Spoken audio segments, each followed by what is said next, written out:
ঈদের সময় আমাদের দেশে অনেকের মধ্যে অনেক দামি জামা কাপড় কেনার প্রবণতা লক্ষ্য করা যায়। এক ধরনের অর্থের প্রদর্শনী চলে। অভিজাত বিপণী বিধানগুলোতে ক্রেতার উপচে পড়া ভিড় থাকে। এই প্রবণতা কতটুকু শরীয়ত সমর্থিত? দেখুন, রমজানের শেষ দশক ইবাদতের দশক। শেষ দশকে বিজোড় রাতগুলোতে লাইলাতুল কদর হওয়ার সম্ভাবনা রয়েছে।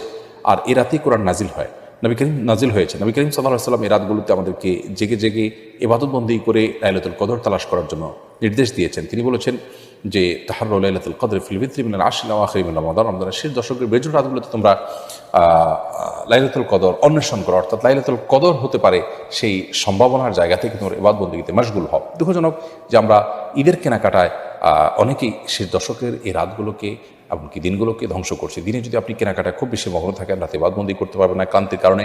আর রাতে যদি আপনি লম্বা সময় শপিংয়ে ঘুরে বেড়ান, তাহলে সেক্ষেত্রে অবসাদের কারণে, ক্লান্তির কারণে বাকি সময় ইবাদতবন্দি করতে পারবেন না। এই জন্য এটি অনুচিত কাজ। সেই সাথে একটা ভুল ধারণা আমাদের মধ্যে বদ্ধমূল হয়ে আছে, যার কারণে আমরা এই কাজটি অনেকে করি। সেটা হলো যে আমরা অনেকে মনে করি ঈদ উপলক্ষে নতুন কাপড় পরা সুন্নাত। আসলে ঈদ উপলক্ষে নতুন কাপড় পরা সুন্নাত নয়। সুন্নাত হলো উত্তম কাপড় পরা, অর্থাৎ যা পোশাক আছে, আমার যে কয়েকটা পোশাক আছে এর মধ্যে উত্তমটা পরাটা হলো সুন্নাহ। নতুন কাপড় কিনতে হবে সেটা সুন্নাহ, এরকমটি কিন্তু সঠিক নয়।